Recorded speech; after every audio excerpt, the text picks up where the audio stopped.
I have Dollop tour dates to announce for the year 2024 of our Lord J-Town.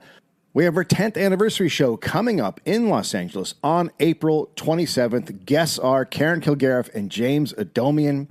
And then we are going to Australia, starting on May 13th in Perth, May 16th in Sydney, May 18th in Brisbane, May 20th in Canberra, May 22nd in Melbourne, and May 24th in Adelaide. You can get your tickets at dolloppodcast.com.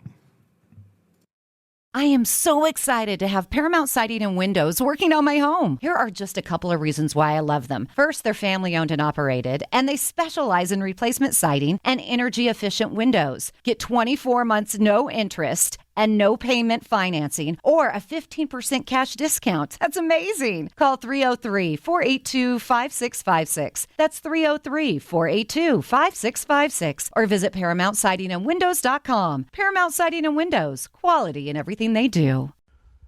Hola. You're listening to The Dollop. This is a history podcast, American history.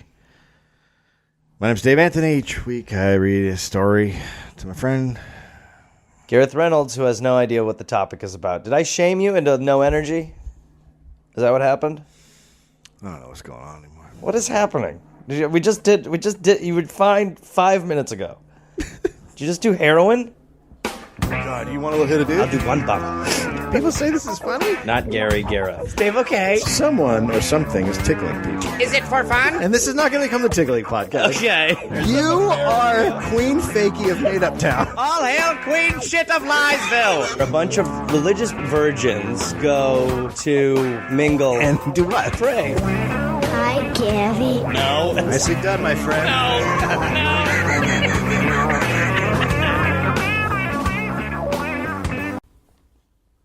Asshole. I learned it from watching you. Come at me with this bullshit. All right, bro? All right, I'm sorry. All right, now you're just giving me the death stare. So, look, whenever you want to shout the fucking date, just shout it, okay? March 5th, 1863. Super surprising. Henry Frank Fossett was born in Meridian, Texas. He had two brothers. Ranching was the main way one made a living in Meridian, and the biggest landowner was the most important person in town. All right. The Fossett family was the most distinguished in Bosque County. Frank's father, Henry, was a lawyer and a county judge. His uncle, Captain Sam Fossett, a Civil War hero, who after the war became county sheriff. The Fossetts owned half of Bosque County. Okay. So they're no shit. They're no fucking shit. No, they're well, aren't they the shit? They are the shit. Yeah. When they were young, the three Fossett brothers weren't interested in hard work or public service. Cool. They preferred drinking and gambling. Oh boy. Here we go. Frank had a few run-ins with the law, including the theft of a calf from a farmer at age 13. Gee, that's a little early for calf theft. What are you going to do with a calf? What are you stealing a calf at 13 for? What are you going to do with it? Come on, you fucking. You also have a giant fucking ranch. Like, what are you taking a Come fucking on. calf for? It's for the love of the game, dude. It's not about the prize. It's about the adrenaline. He was once fined $25 plus cost for disturbing religious worship on a Sunday. You can only imagine. Yeah, I mean, if you're getting fined, you got to be pretty loud. Yeah. Frank also began carrying a gun within the town limits. Okay, so things are good with Frank. Yep. Cool. When he was 18, Frank married 14-year-old Gussie in 1881. No questions. That's what you did then. Yeah. You found a girl who just was about to hit puberty. Yep. And you made sure she had the craziest name on earth, and then you wedded her. You wed the shit out of her. 14. One day, a black man was making what Frank called untoward comments to his young wife. Yeah, like, hey, she's 14. And he shot him. Oh, Jesus. Dead. Okay, Shot him dead. That's how bad he shot him. That's the worst. That's the worst amount you could shoot someone. But nothing would come of it because the Fossetts practically own Meridian. Cool. Yep. And the boys never got more than a slap on the wrist. The marriage to 14-year-old Gussie wasn't destined for longevity. What? As Gussie died while giving birth in January 1884. The child died too. Everybody died. Came out the side, I guess. So we're at a a kill count of 3 so far on this Smollop. Right now, we got 3 dead. All right, good. But Fossett jumped back on the horse and later that year married Helen Thomas, ex-wife of a county judge who already had her own daughter. 9 years old. Not even a year. And he's like, I'll take another lady. Yeah, well, no, it sounds like you got over Gussie fast. Really quick. Yep. She was loud. Together they had 2 more children, Ada and William, but Meridian was too small for Frank. He and Ellen moved to Fort Worth, the gateway to West Texas. Oh, boy. This guy in Texas, not sure how I feel. Frank showed little regard for the law or other men in his new town. Though not physically imposing, he was quick to take offense and unafraid to start a fight. Hey, cool. Who needs strength when you got crazy? I'm out of my fucking mind. Yeah. No, I know that you know how to box, but I'm also out of my tits, so look out. He carried a 6-shooter, as most professional gamblers did, and he knew how to use it. Gambling was Frank Fossett's calling. It was a lot easier than raising or stealing cattle, and it was more lucrative than any other line of work for him. Okay. Fort Worth presented limitless opportunities for gambling. There was no dearth of saloons or of suckers begging to be relieved of their cash. Okay. The lower class men did their drinking and gambling in the Hell's Half Acre district on the south end of town. Sounds gorgeous. If this right now, this sounds like like almost a hacky Western movie. Yeah, like this Going down to Hell's Half Acre. Watch out for them Fossett boys. They're lakey. The lakey Fossets. They can't be arrested and they're bad. Yeah. They own this town. They're marrying 9-year-olds.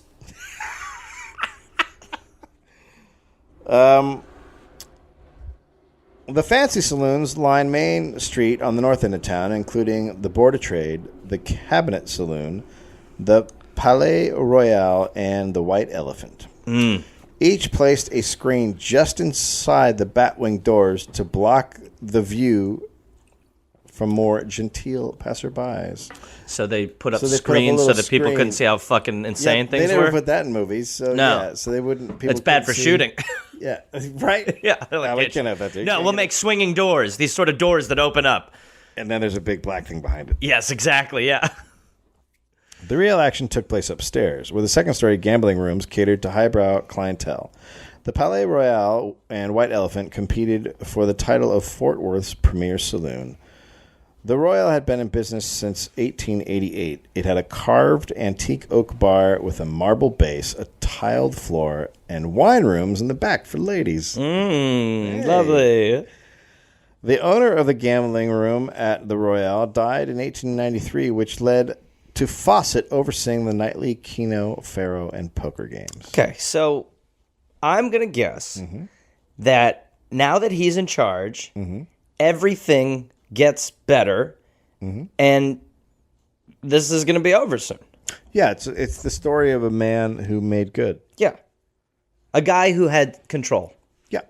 with himself and with others. Yeah, and he ended up giving all of the gambling money to the church Oh, gosh, this to guy. save babies. This is great. One of Fossett's employees was Green Durrett, known professionally as Doc Carver. Okay.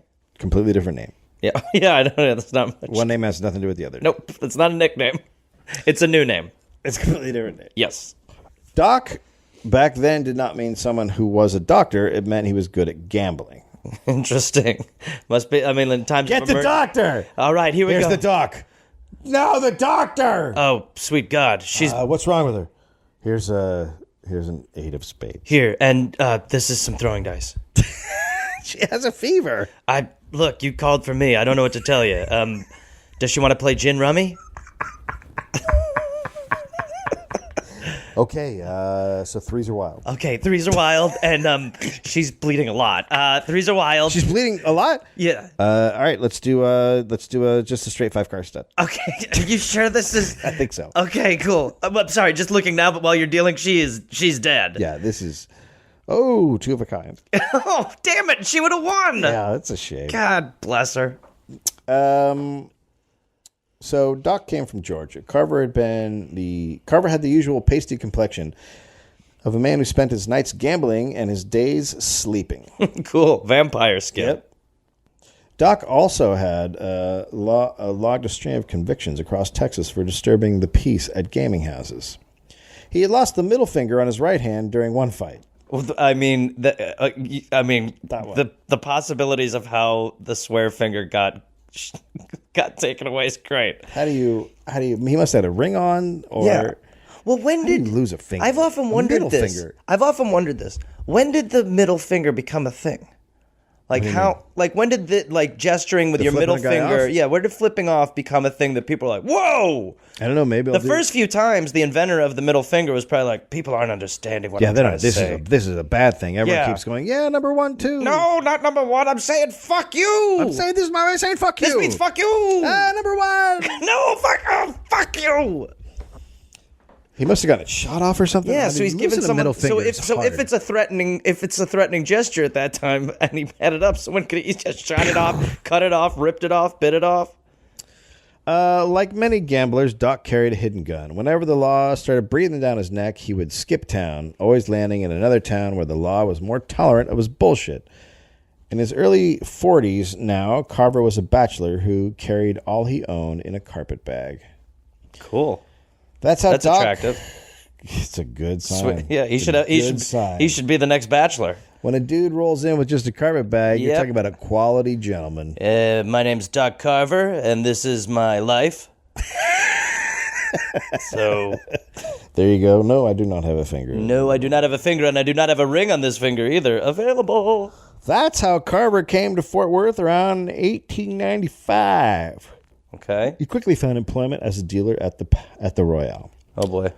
He had no trouble getting hired, as he had known Fossett professionally for about 15 years. He boarded a few years with Frank and Helen Fossett at their house on West 1st Street before moving down the street in October 1898 to a room at Miss Nichols' boarding house. So he's buddies with Fossett. Yeah, so he's buddies with Fossett, so he gets the job because they know each other professionally, which, if you're professional in their eyes, is not good. No, just another wonderful gambling. Yep, just a professional shithead. Things going smoothly until one Monday in May 1899 when Fossett fired Carver for reasons that are still not completely known. But it may have had something to do with a recent fight Carver had with a customer.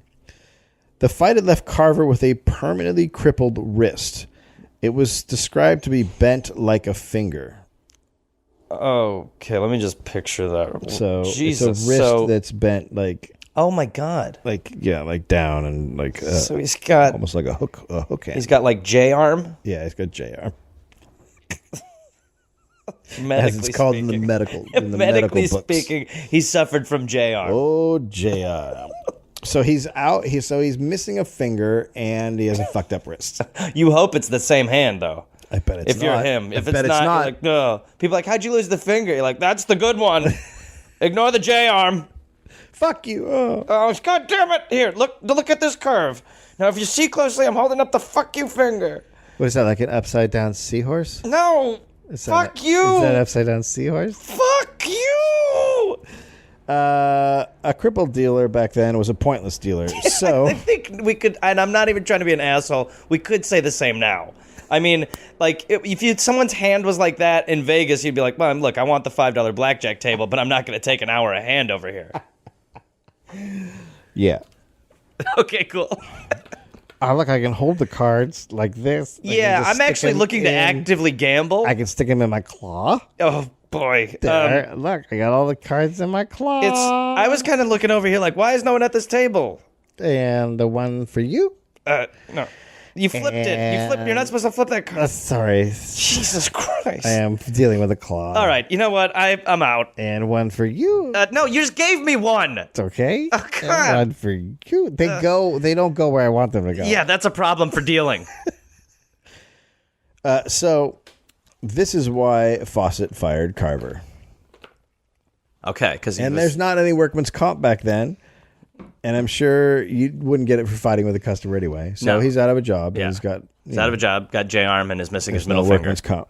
Carver believed he had been badly treated, but instead of leaving Fort Worth, he stayed around trying to catch on at another saloon. But no one would hire him because he was all bent and missing parts. Yeah. He grew more bitter by the day and told anyone who would listen that Fossett ran a crooked house. Oh, boy. So... Now, this was the worst thing one could do to a gambling house back then. Right. Their reputation was everything, but Carver wasn't done. He started rumor about Fossett's wife, Helen, and her teenage daughter saying they were whoring about town. It really... this has come up on a couple of the Dollops where it's just... There's this time when you just... If you were pissed, you just called a guy's wife a whore. And that was like, it. What the fuck did you do? That was it. Yeah, that's it. It's on. Well, she's whoring. What? Sir? On Monday afternoon, May 29th, a mutual acquaintance of both men told Fossett that Doc was spouting threats and speaking disrespectfully of his wife and stepdaughter. Okay. That's called snitching. Yeah, okay. That guy's a snitch. Yeah. Snitching about snatch. Wow. What? Fort Worth was not big enough for the two men to avoid each other. One day, about 5 p.m., Carver left the Cabinet Saloon and was walking past the Royal. Fossett had been drinking with some buddies when he stepped out of the Royal and found himself looking at Carver. Both men were surprised when they came face to face. Okay. Carver tried to brush past Fossett and enter the saloon. Whoa, so he's like... Excuse me. Pardon me. Excuse me. I'm just coming in for a drink. Coming through. Yep. But Fossett's buddies blocked the doorway. Doc could not get past them, but he did not want to weigh and look like a pussy. So he stood there a moment in awkward silence. And then, purposefully ignoring Fossett, he jokingly asked Warren Jeffries where he had bought his ugly pants. Okay. So interesting. Crazy smooth. Yeah, I mean, situation. Interesting. Hey, where'd you get them ugly pants, Warren? We're actually doing something else right now. Yeah. This pants is stupid. Listen, you got stupid pants. We will all beat the fuck out of you in a moment's notice. Hey, dumb pants. Alrighty. Jeffries started to reply. Okay. So I love that Jeffries like, well, these pants ain't ugly. No. Or he was like, well, I got them down there. Actually, at Ugly Joe's, it's just down the street a little bit. There's a place called Ugly Joe Pants. Yeah, they have two for the price of one. You know, kind of how ugly they are. But Fossett interrupted Jeffries. He demanded to know what Carver had been saying, quote, about me and my house. Carver responded, any damn thing I please. Talk to the hook. Yeah, talk to the hook, crook. That was pretty much all that was needed. Fossett was standing on the saloon's front step, which put him about 6 inches above Doc. Instead of reaching for the pistol he had hidden under his coat, Fossett kicked Carver right in the balls. Oh, yeah. Classic Old West.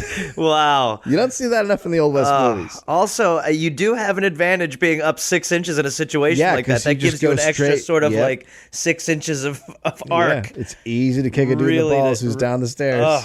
What if he got kicked so hard his hand went straight?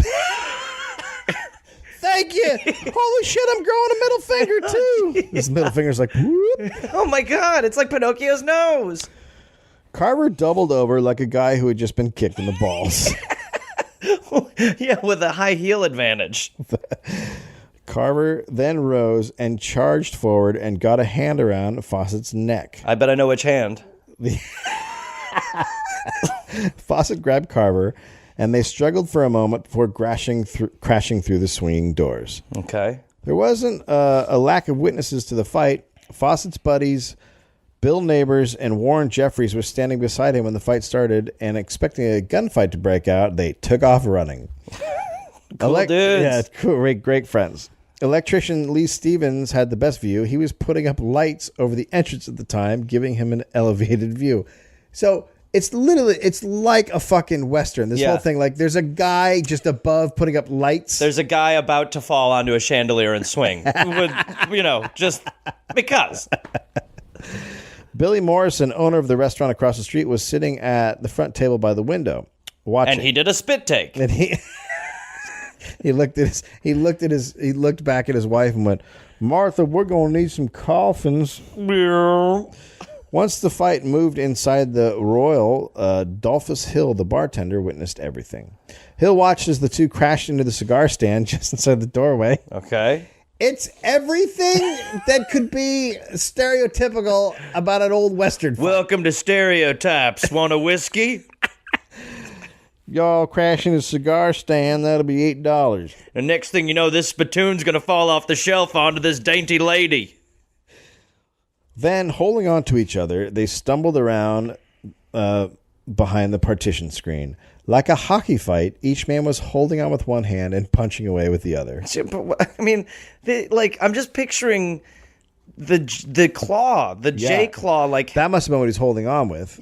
I mean, I guess actually right? it could The be hook. advantageous Yeah, it's like if a you. hook. Yeah, it's almost like pulling a bad performer off a stage with your hand. Exactly. Yeah, It's so Mr. he's Sandman. So he's just got that, and then he's punching him with his fingerless left.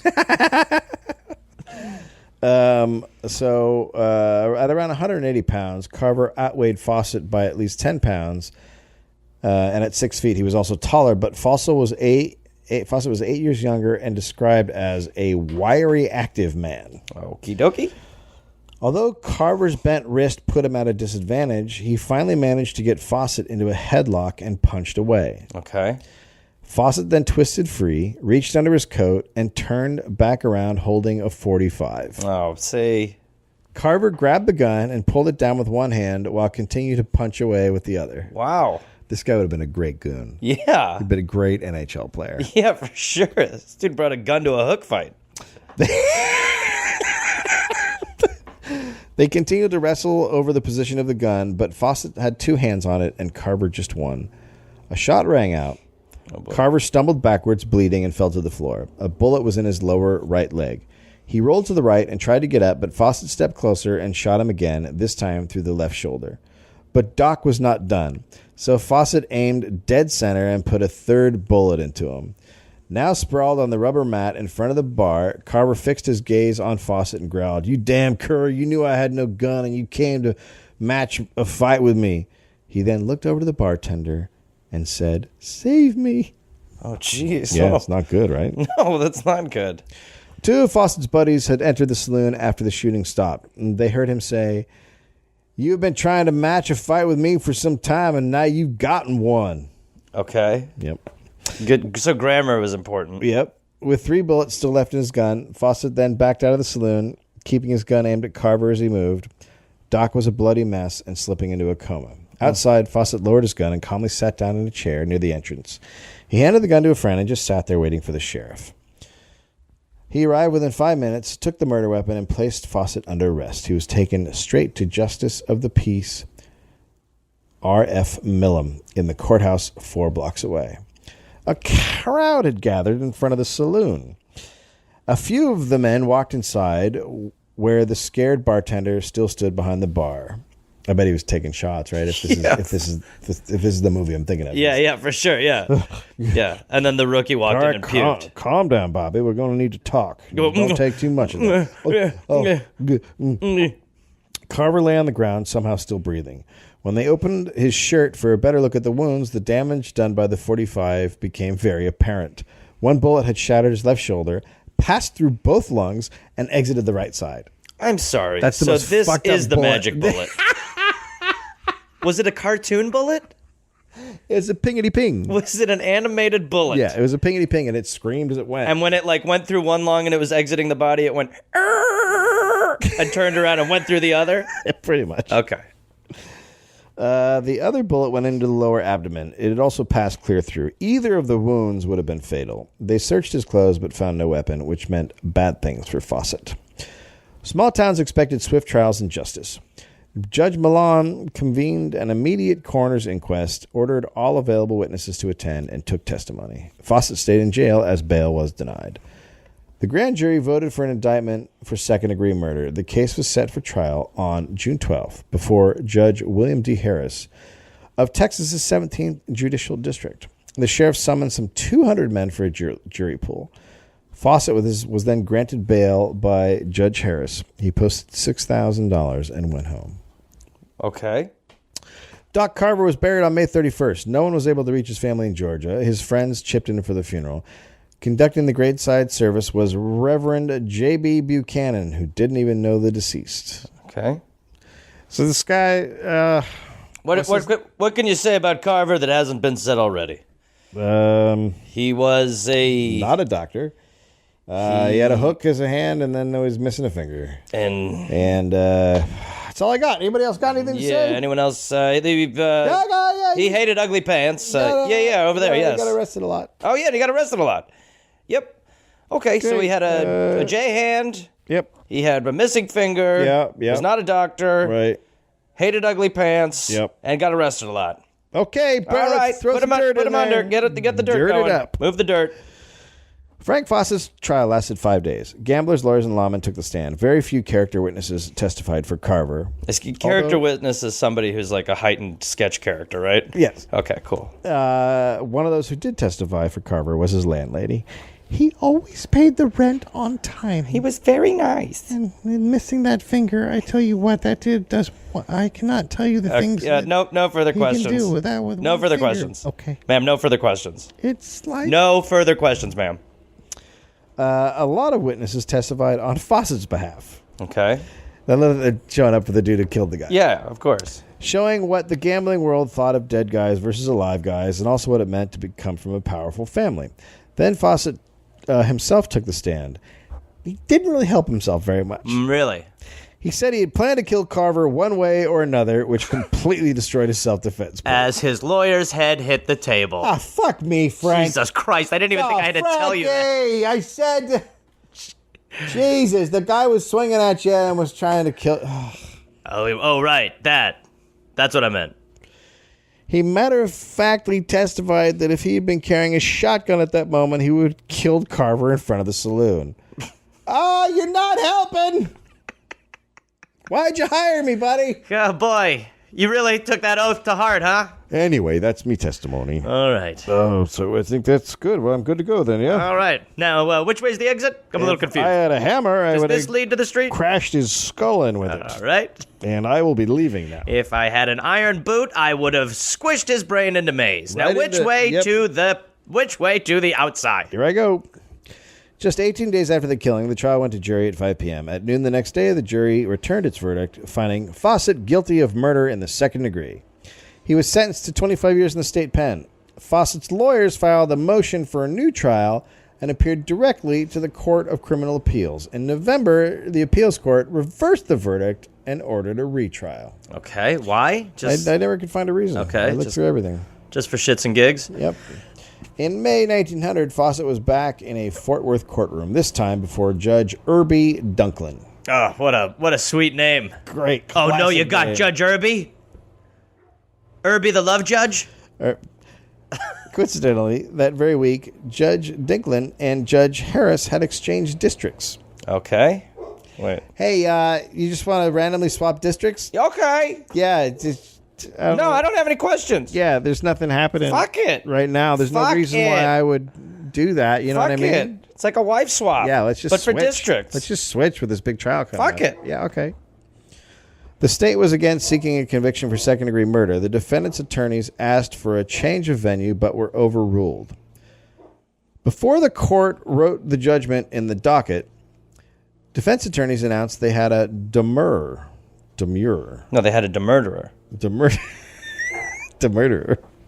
A demur against the judgment. The word demur means to object. A demur is a document that makes the objection. Okay, so it's a piece of paper. So it's a little harder than we all thought it was. It's a stupid name for a piece of paper. Sure, a demur. Then call it objection paper. Then the defense attorney said he had an authority supporting his demur, but had left it at his office, so he had to go get it. Oh. He was allowed to. Oh, cool. That's normal. I'm going to be right back with the thing with that says the stuff. All right, let's take a literal recess. You good? We will wait. That's a good dog. Yeah. A break was taken by the court. The judge went to his chambers. After 30 minutes, the defense attorneys returned with the demur, and the judge looked it over and immediately overruled it. So long, dog. So he immediately gets the piece of paper and goes, nope! Okay. Wow, it came closer when you closed the window. I should open it again. Let's just leave it. It's nice ambiance. No, there's a leaf blower coming too, so things are about to get good. Then the court looked to Fossett to enter his plea, and hello? Where was Frank? He was not in the courtroom. Wait. That was when they figured out that sometime during the proceedings, Frank Fossett had just walked out of the courtroom. What? No one had noticed he had disappeared until it was too late. I mean, that is balls. It had been nearly 30 minutes since anyone had seen Frank. Apparently, He straight up strolled out. Apparently, he walked straight out of town on 7th Street, flagging down a boy on a wagon and paying him $2 for a lift to Benbrook, 10 miles southwest of town. There, Fossett caught a westbound Texas and Pacific train, and that was the last anyone ever saw of him. Wow. Holy shit. I mean, he's a fucking asshole. Yeah. But that move is... Outstanding, right? That's outstanding. Newspapers called it the sensation of the time and probably the most remarkable escape ever made from Fort Worth by a prisoner. The Meridian Tribune said, the last scene of Fossett, he was walking down Main Street with his easy, swinging gait, making considerable time without seeming to be in a hurry. Well, yeah, if you straight up just walk out of a courtroom like you own the place, you're going to keep that going. It is the duty of the trial court in a felony case to put the defendant who is on bail in the custody of the sheriff before the trial commences and the bail money is returned. Okay. Make sense? No. So the court... So the guy, I guess back then, you get at it, you're in prison, right? So then to get to the courthouse, he has to have a bail bondsman take him. Oh, okay. So at the beginning of the trial, they're supposed to put him in custody of the sheriff, and then the bail money's given back. Right. Right? It was admitted that the sheriff never at any time took custody of the defendant. Well, that's a big problem for this plan. And that at no time did the court order into the custody of the sheriff. Okay. Nor did the defendant, nor his attorneys, nor anyone else request that he should be placed in the custody of the sheriff. But the bail bondsman assumed he had been. So it's just the perfect storm of nobody asking anything? Okay, so after the change of venue request was overruled, the judge asked Fossett to step forward. He was about to revoke his bail and place him in the custody of the sheriff, which made the bondsman who had brought him in from the jail think his job was over. So Was this the first time they'd ever done this? So the bondsman left. But before the judge could order him into custody, so he's like, step forward, I'm going to order you into custody of the sheriff. Yeah. But then the bail bondsman goes, all right, see ya. And then right then his attorney asked for the demurrer. So then it was... Is that why he asked for the demurrer? No. No, well, maybe, but I think it was just a happenstance. Random that he was... Okay. So at that point, Frank was like, oh, no one's watching me. That's interesting. Feels like I should be watched as a potential murderer. I guess I should go. Well, so he just walked out.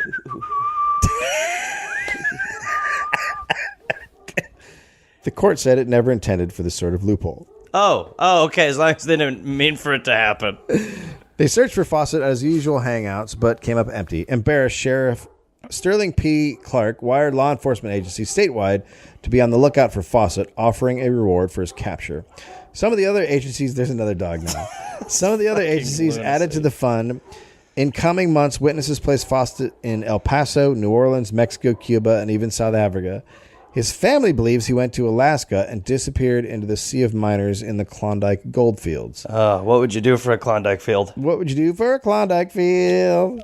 Then Meridian officials suddenly withdrew their reward offer and told the Tarrant County Sheriff that they had made a mistake. Their reward had been secured by a, quote, misapprehension of the facts. Fossett, they now said, was not a cold-blooded killer. Oh. Should Frank show up in Meridian, officials there would not arrest him and return him to Fort Worth. What? It's just good having a rich family. Jesus Christ. The Tarrant County DA's office said they had pigeonholed the case, meaning they had given up on ever bringing Fossett to justice.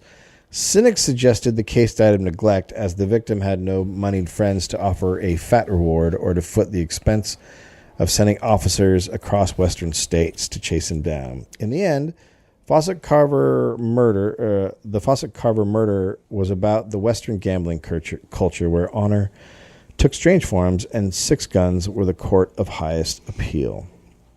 One of the gamblers who testified at Fossett's first trial was one-armed Billy Thompson, another member of the local gambling fraternity. 8 years later, when Tarrant County authorities tried to close his gambling operation above Stag Saloon, Thomason would shoot County Attorney Jefferson Davis McLean to death in broad daylight on Main Street. Jesus. So the dude just got to walk. Yeah, literally. Because he literally walked. Because no one was paying attention. That might be where walking comes from.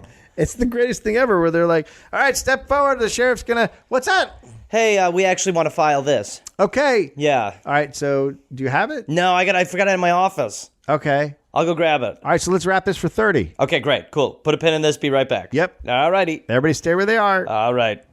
Hey, anyone seen Fossett? Ah, what? Oh, fuck. Oh, we didn't do the thing. The thing you're supposed to do. Oh, Shit. man. God. We are dumb. Wow. That has to be, I mean, again, like he's obviously a piece of shit, but that has to just be such a great feeling. Oh, to just walk? Yeah, well, the idea that you're going to jail, you're done. Yeah, 25 You're years. done. And this is maybe like the last day of your bullshit. Yeah. And then right before, shit gets real, you're like, pretty sure I could probably just straight up walk out of here. Nobody's paying attention. Alrighty. And Say, friend, can I borrow $2? Wow, Yeah. that's nuts. yeah. Fuck. Old West. Yeah, normal. This dollop is brought to you by Noise. Now it's quiet. Yeah, now it's quiet. Dogs and leaf blowers. Noise. I fucked off for the end.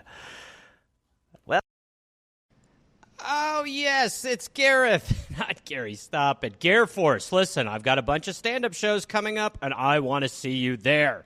We can hug. I will be at Rooster T. Feathers in Sunnyvale, California, April 18th, 19th, and 20th. Then I will be in Chattanooga, Tennessee, June 18th. I will be at Nashville, at Zanies, June 19th. I will be in Huntsville, Alabama, June 20th. I'll be in Atlanta, Georgia, June 21st, June 22nd. Then I will be in Pottstown, Pennsylvania, June 26th. Then I'll be in East Providence, Rhode Island, June 27th. Then I'll be in Boston, Massachusetts, and Boston, June 28th. That's 2 shows. I will be in Springfield, Massachusetts, June 29th, Rochester, New York, June 30th, and then July 5th through the 6th, Canada. I've heard your prayers, and I will answer them. I will be in Toronto. So come join me at the Comedy Bar. Go to GarethReynolds.com for tickets and information. That's right, Gare Force. We're calling you up. It's the big time. The big leagues. This went poorly. Woodley's Fine Furniture, specializing in handcrafted Colorado-made furniture, custom upholstery, solid wood, and the most comfortable leather furniture imaginable. You will not find better built furniture in Colorado than at Woodley's. And how great is this? Woodley's has many designers on site who can help in-store or are available for an in-home design visit, complimentary.